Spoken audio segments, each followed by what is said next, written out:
एक छोटे गांव में प्रिया, मीरा, राधा नाम की 3 बहनें अपने माता पिता के साथ रहती थी। प्रिया और मीरा दिखने में बहुत खूबसूरत थी और राधा दिखने में साधारण थी। तीनों के अलग अलग विचार थे। उनमें से एक मीरा, जिसे स्कूल में जाना बिल्कुल अच्छा नहीं लगता था। मैगजीन पढ़ना और बड़े बड़े सपने देखना उसे पसंद था। दूसरी थी प्रिया, जिसे स्कूल जाना बहुत पसंद था, लेकिन सिर्फ अपने दोस्तों से मिलने के लिए। मजाक मस्ती, घूमना फिरना, पार्टी, ये सब उसे बहुत पसंद था। तीसरी थी राधा, जिसे स्कूल जाना, पढ़ाई करना, माँ की सहायता करना, दूसरों की हमेशा मदद करना पसंद था।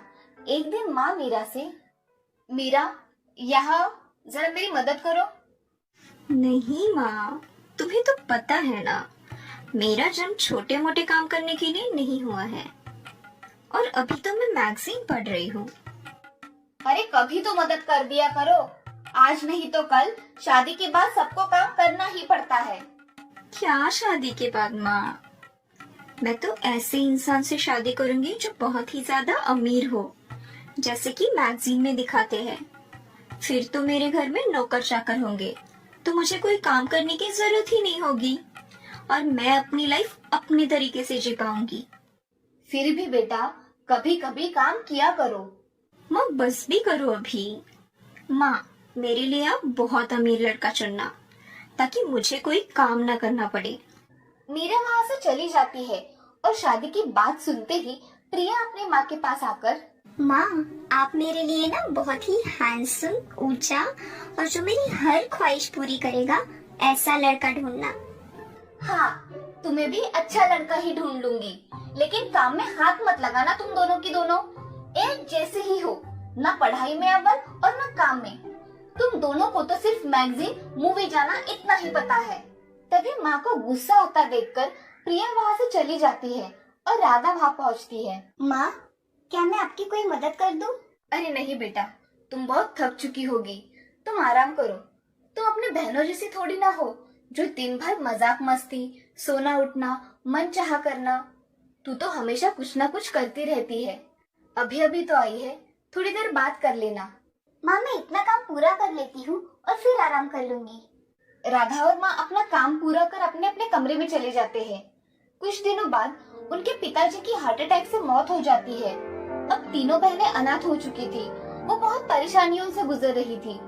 कुछ दिनों बाद एक बूढ़ी माँ उनके यहाँ आती है और उन सबको उनके मनपसंद लड़कों से मिलवाती है। मीरा और प्रिया को बहुत अच्छा घर मिलता है और राधा को एक बहुत ही गरीब इंसान मिलता है। राधा ये सब देखकर बूढ़ी माँ से, मेरे नसीब में ऐसा क्यों है माँ? राधा, तुम्हें बहुत जल्द ही पता चलेगा कि तुम्हारे नसीब में ये क्यों है। शादी के बाद मीरा का अच्छे अच्छे कपड़े पहनना, गहने पहनना, बड़े बड़े होटल्स में रहना, ये सब चल रहा था। तो दूसरी ओर प्रिया पार्टीज करना, मूवी जाना, अपने दोस्तों के साथ घूमने जाना, ये तो और जोरों से चल रहा था। तीसरी ओर राधा अपने पति के साथ बहुत मेहनत कर रही थी। 2-3 साल बाद मीरा रोते हुए प्रिया को फोन लगाती है और उसे मदद मांगने लगती है। प्रिया देखो ना, मुझे लगता था कि पैसा ही सब कुछ होता है, लेकिन आज हमारे घर पुलिस आई थी। मेरे पति ने बैंक में बहुत बड़ा फ्रॉड किया है और इसीलिए पुलिस ने हमारी सारी प्रॉपर्टी जब्त कर ली। दीदी, मैं खुद आपको फोन करने वाली थी। आज तक मुझे भी लगता था हैंडसम पति हो और मूवी देखना, पार्टीज करना मतलब जिंदगी की सारी खुशियां बटोरना है,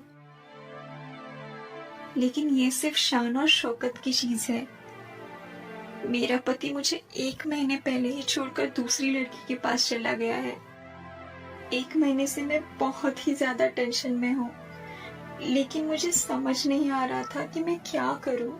फोन पर बातें करते वक्त उन्हें अपनी माँ की बातें याद आती है, क्योंकि उनकी माँ उन्हें हमेशा बताती थी कि जिंदगी में कुछ न कुछ काम करो। अब दोनों बहनें मिलकर राधा के पास जाने का फैसला करती है। दोनों राधा के यहाँ जाती है और देखती है राधा अब बहुत ही बड़े घर में अपने पति और बच्चे के साथ खुशी खुशी रह रही थी। मीरा दीदी, प्रिया दीदी, आप दोनों एक साथ आइए। बहुत अच्छा किया जो आप यहाँ आई। बहुत साल बीत गए, हम सब मिल ही नहीं पाए थे। अब मीरा और प्रिया दोनों ही राधा को अपनी अपनी कहानी बताना शुरू करती है। राधा सब सुन लेती है और राधा अपनी बहनों से, दीदी जो हुआ सो हुआ, अब आप लोग माँ के बताए हुए रास्ते पर चलने की कोशिश कीजिए, मेहनत कीजिए, काम कीजिए और अपनी जिंदगी बदलने की कोशिश कीजिए। मीरा और प्रिया दोनों भी अपनी छोटी बहन राधा के बताए हुए रास्ते पर चलने के लिए तैयार होते हैं और राधा के साथ खुशी खुशी रहने लगते हैं। इस कहानी से हमें ये सीख मिलती है कि ऊपर से सुंदर दिखने वाली हर चीज अच्छी ही होती है ऐसा नहीं होता, इसीलिए मेहनत करना बहुत जरूरी है।